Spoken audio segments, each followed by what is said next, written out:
Welcome students. So we are in the process of learning about how to manage the accounts receivables, that is the second important current asset in the balance sheets of the firms. And in the previous class I initiated the discussion on management of accounts receivables, where we discussed some basics of the requirement of management of receivables and what in receivables include. And then we learned about that what is the importance of sundry debtors, what is the importance of advance payments, and how the total accounts receivables account for. Now we will be moving forward in the same process, and let us see here that how the receivables are behaving over the period of time. And as I told you that after the liberalization of Indian economy and the influx of the multinational companies, it has brought many things, many positive things in the market. First thing is that, as I told you, that it has increased the competition in the market. So those Indian companies who were not able to sustain the competition, they have gone out of the market. But the companies who are sustaining in the market, they also have to align with the say rules and practices of the multinational companies operating in India. So one thing is that competition has gone up, and when the competition has gone up, so it is benefiting everybody including customers. So one reason of discipline in say selling on credit is that since these multinationals do not give any kind of credits, or if they give the credits, very lesser amount of the credit they give in the market.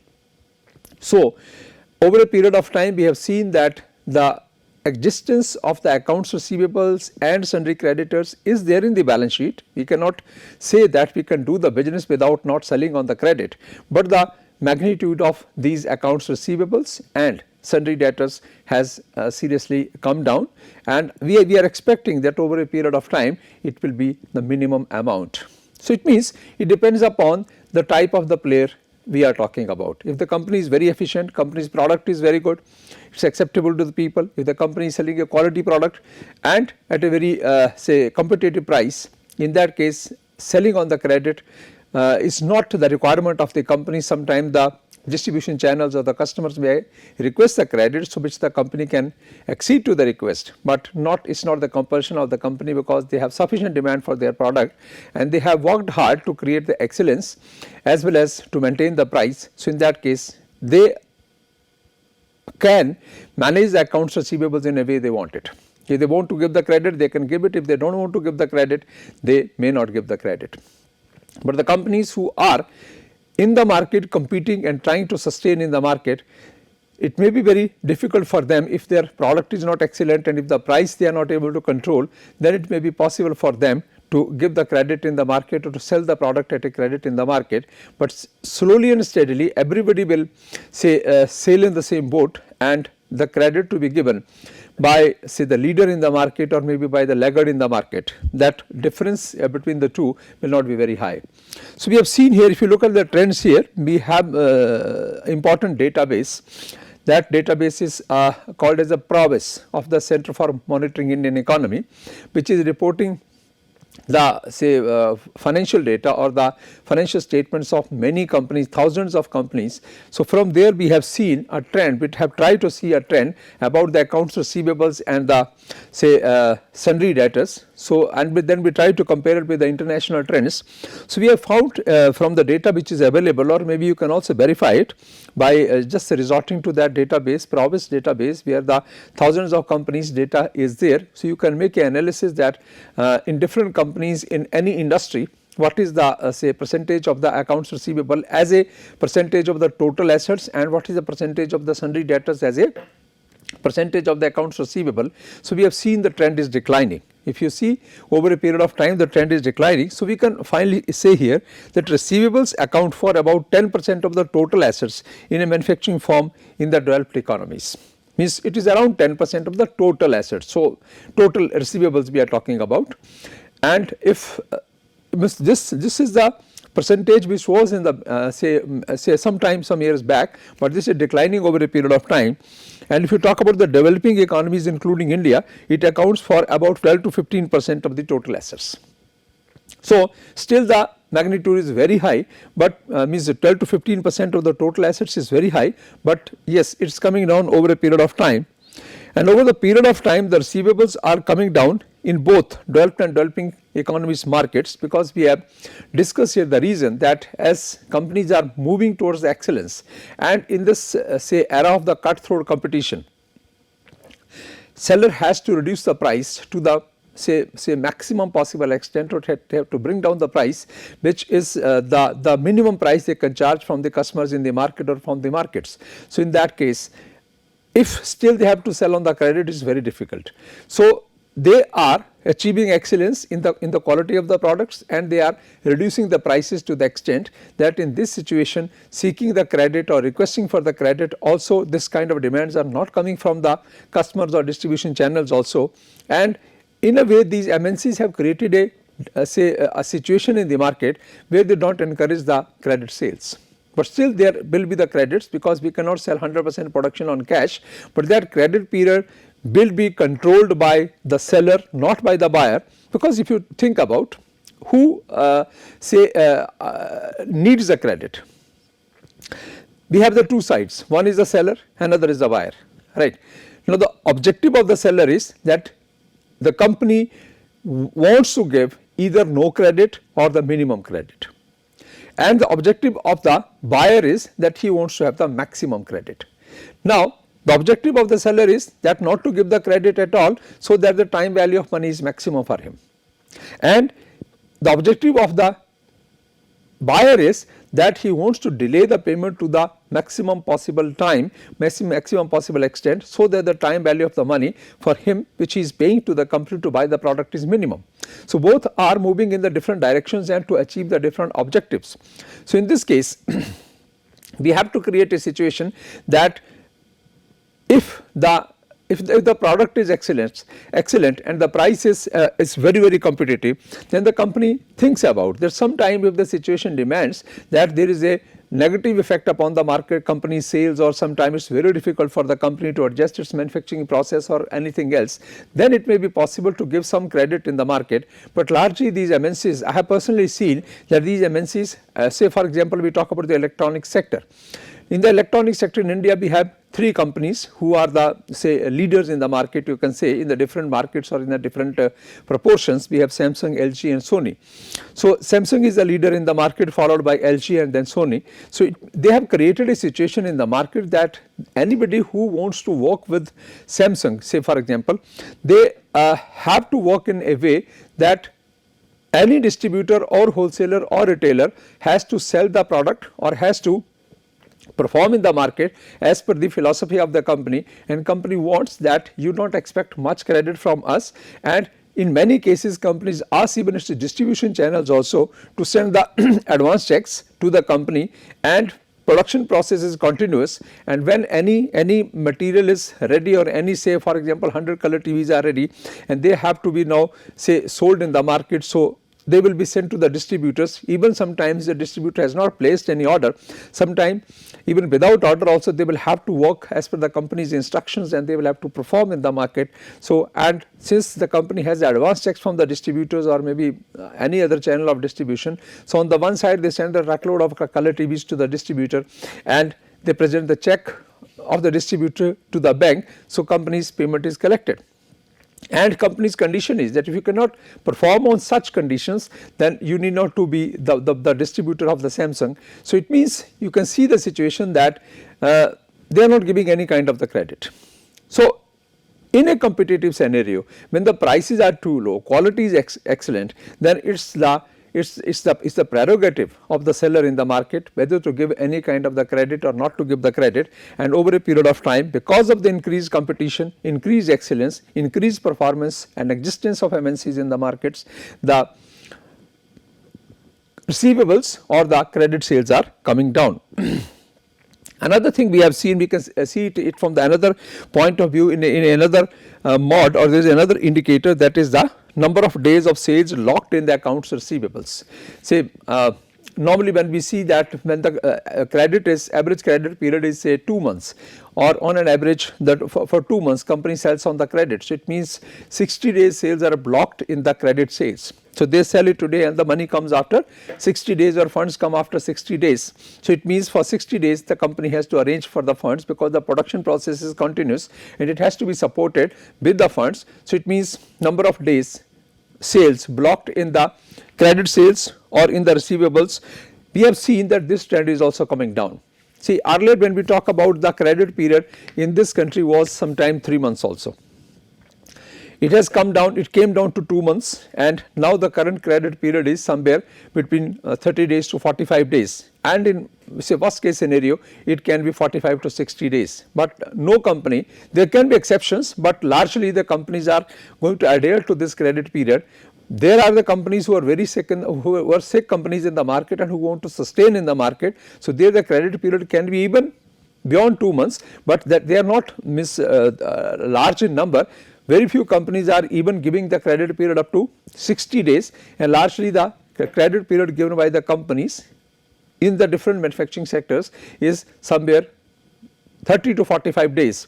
It means over a period of time it has come down from 3 months to 2 months, 2 months to 45 days, and 45 days to 30 days, 1 month. So it means we can expect that in the time to come it can further go down. So number of days sales locked in the accounts receivables, we have seen the trend, it is also coming down. So it is a good development in the market, because people who are in the habit of buying on credit and then paying it at a delayed period, or means after a delayed period on a delayed date, then that kind of the say indiscipline is going away from the market, and even the distribution channels are becoming disciplined, and customers are also have got the message that when the price has got the say remarkable cut, and the companies are selling their product in the market at the minimum possible price, then I think as a customer also they cannot expect any credit. Another important point here is that easy availability of the short term funds through the cash credit limit. Even if, see, where the credit, the companies are giving even the credit, and they are selling their production in the market on the credit, and sometimes the credit period is much longer, even beyond 45 days. That is happening only because of the one thing, that is because of easy availability of the credit from the banks. As we have seen the different ways that how bank finance can be say used by the companies to finance its current assets or the working capital requirements. One thing is that one important mode which is only prevalent in India, that is a CC limit, cash credit limit.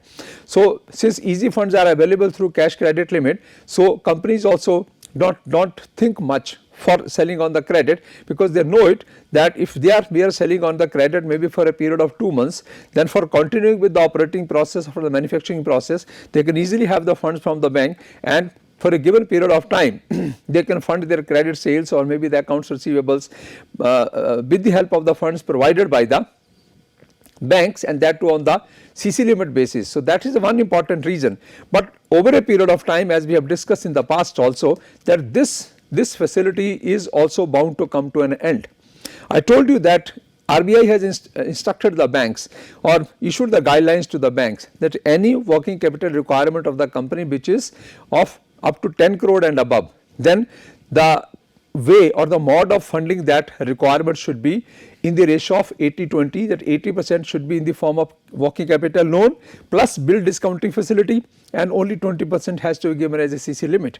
For the time being, it is not being implemented by the banks, but it is expected that soon banks will have to do it because of certain reasons, because banks' overall financial health is also not good.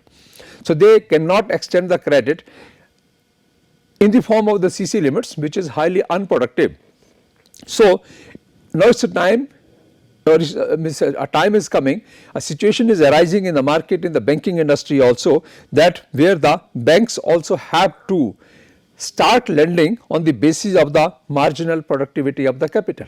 Marginal productivity of the capital, it means where the productivity of the capital is high, where the banks are expecting that they will generate maximum returns from the loans or from the lending they are going to make in the market. So that is going to be the final way out. So it means providing the funds through CC limits even is going to be difficult for the banks, and the time or soon the time is going to be there that RBI's guidelines are going to be adhered by the banks, because marginal productivity of the capital would force the banks to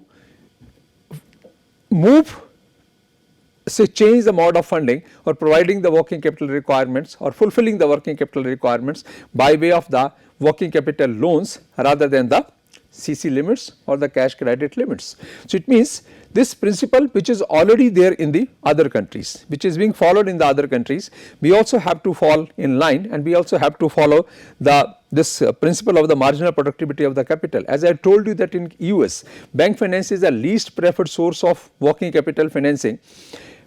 They resort to other sources like factoring, forfeiting, intercorporate deposits, deposits from the other financial institutions, commercial paper, but these sources are not becoming important in India because of the easy availability of the bank finance. So, if it is not popular in US, if it is not popular, bank finance is not popular in Europe, then how it can be popular in India? Earlier we had a situation which was reverse of the term structure of interest rate, and in the rest of the world we had the term structure of interest rate, but when we this economy was liberalized, opened up, when we globalized, this economy was globalized, then we had to follow the term structure of interest rate, which says that longer the period of borrowing, higher will be the interest rate to be charged from the borrower by the banks. So, now we had to align with the rest of the world in case of the term structure of interest rates. So, in this case also we will have to align with the rest of the world, where the bank finance is the least popular source in the other countries or in the developed world. So, why it is so popular in India, and banks are going to pay a big price, or they are under a severe pressure from the industry, or maybe the financial pressure is too much, which is now going beyond the capacity of the bank. So, we can expect that soon the banks will resort to the way of funding or fulfilling the working capital requirements of the companies on the principle of marginal productivity of capital. So, if that happens, then CC limit kind of the things may completely go out of the market. Companies will get the working capital support from the banks, but by way of the working capital loans and the bill discounting facility, and that should be done also, because banks cannot be expected to fulfill the companies or the industry's requirements unendingly. So, that is going to happen, but currently the reason for the large amount of accounts receivables in case of Indian companies especially is that easy availability of the bank finance through CC limits is the one important reason. Granting credit is basically trade off between the financing and the marketing strategies of the firms. This is a very important part here. See, we have the two important divisions or subunits in the companies. One is the finance department, and another is the marketing department, right.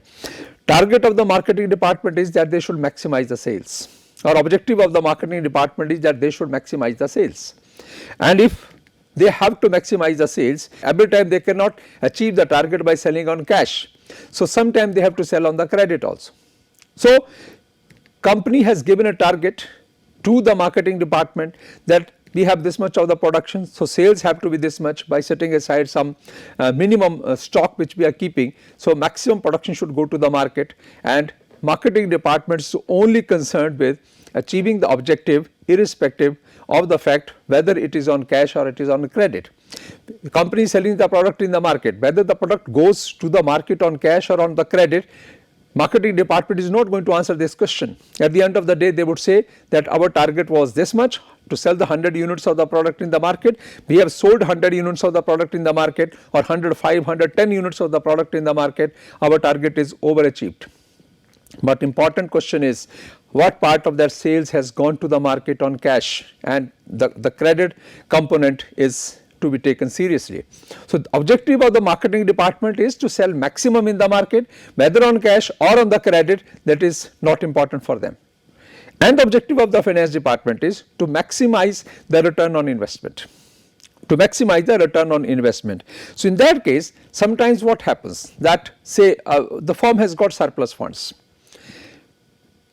So, those surplus funds can be parked anywhere.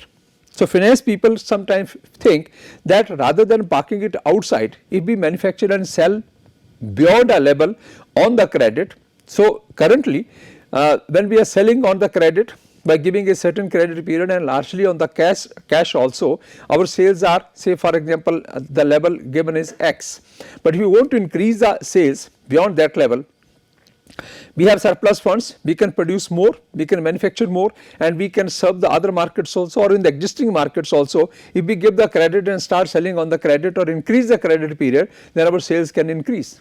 So, how they are going to do that? Because they have surplus funds and they want to park these funds somewhere. So, they can park these funds into the credit sales. So, in that case also sometimes to meet the objective of the finance people, they have to go for extra manufacturing or manufacturing and selling in the market, and with the objective of maximizing sales and the profits.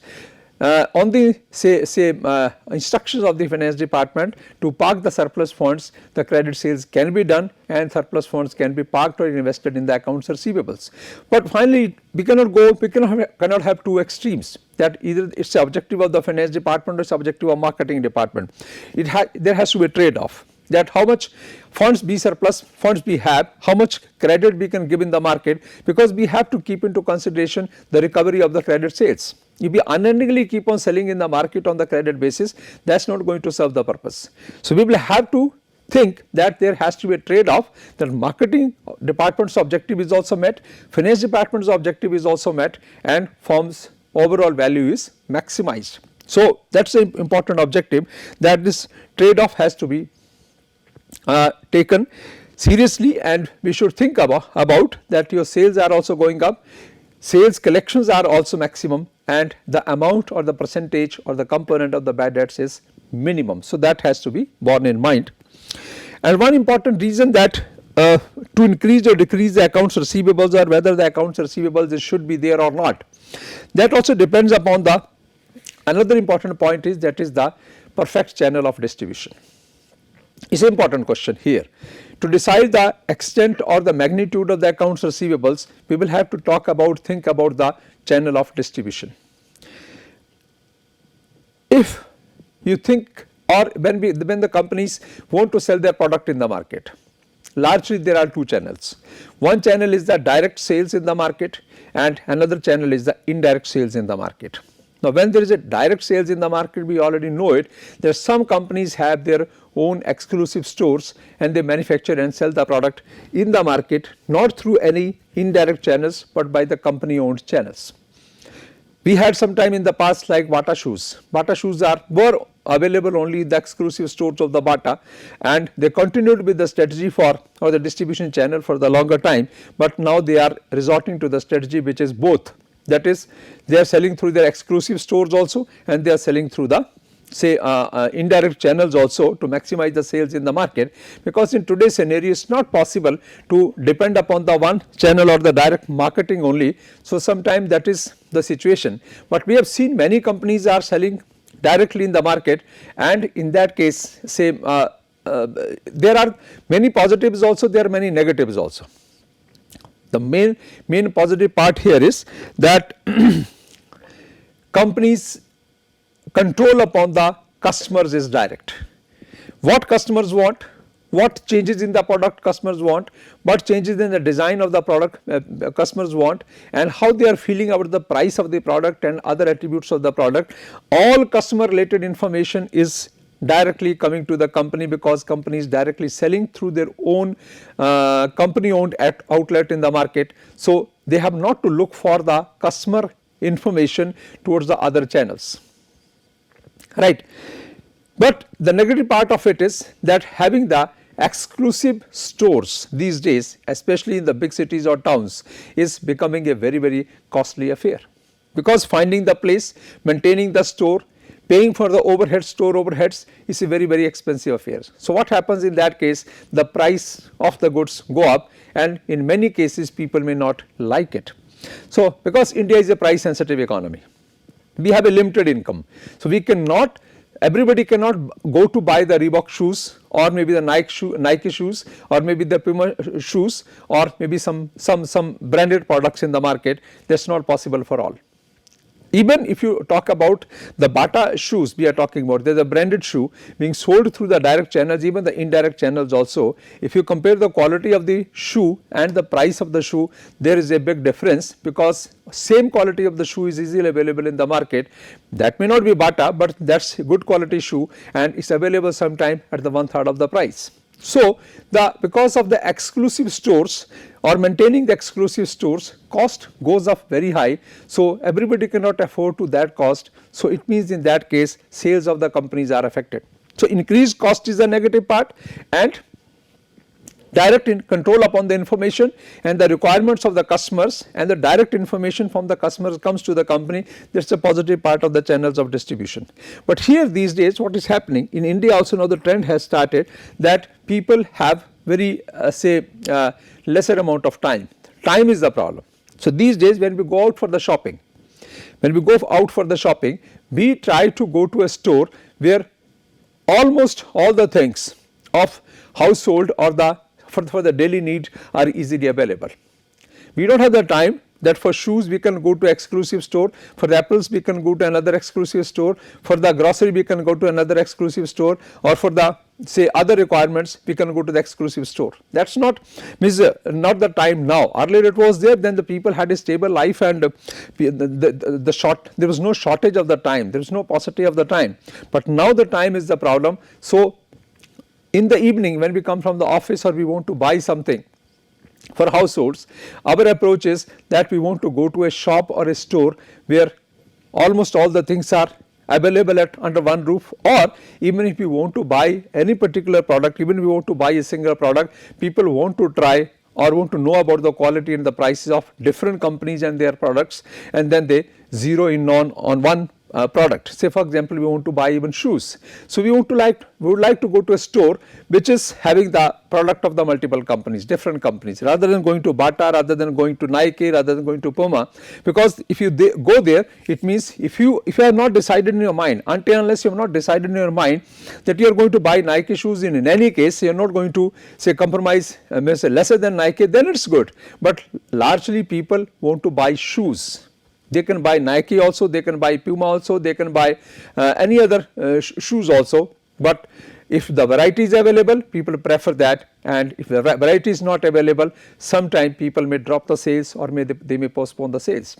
So, people wanted that yes, there should be the different companies' product available at the same place. So, alternatives are available in terms of the quality, in terms of the cost, in terms of the price, and they want to have choices. So, because of the requirement of the choices, the indirect channels have much more value rather than the direct channels. So, in the past we have seen that direct channels were also working very well, but these days now the trend is changing, and there also we have seen that what happens. You might have seen that when we buy the products from the exclusive stores, they are very, very expensive, because cost of maintaining the store is very high. Overheads are very high, and all those overheads have to be passed on to the consumers. Whereas it may not be possible in case of the indirect marketing. If you go to a shop where a retailer is having the products of different companies, and there you can have a choice that which product you want to have. You can have, if you want to have a premium product, that is also available. If you want to have the regular product, that is also available. In that case, the retailer's overheads are distributed to the many companies.